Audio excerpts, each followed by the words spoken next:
ఈరోజు నేను పకోడా చేశా కదా, నేను ఎప్పుడు ఇది చేసినా గానా పకోడీ నాకు ఒక స్పెషల్ వ్యక్తి గుర్తొస్తూ ఉంటాడు అనమాట.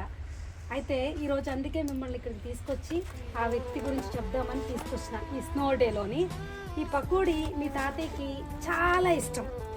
అయితే ఒకరోజు చెప్పారనమాట, చాలాసార్లు ఆయన కమ్ము వచ్చినప్పుడు పెద్దడాడి వాళ్ళ ఇంటికి నేను పకోడీ చేసి ఇచ్చేదాన్ని. చాలా ఎంజాయ్ చేసేవాళ్ళు అనమాట. ఈ పకోడీ అంటే చాలా, ఎప్పుడు నేను పకోడీ చేసినా నేను డాడీకి చెప్తా ఉండేదాన్ని. ఈరోజు మీకు కూడా చెప్దాం అనుకుంటున్నాను. తాతయ్యకి పకోడీ అంటే చాలా ఇష్టము, చాలా హ్యాపీగా ఎంజాయ్ చేసేవాడు. సో ఈరోజు మీకు కూడా ఇష్టమైన పకోడీ అంటే this is Indian pakodi. Let's enjoy. Bye.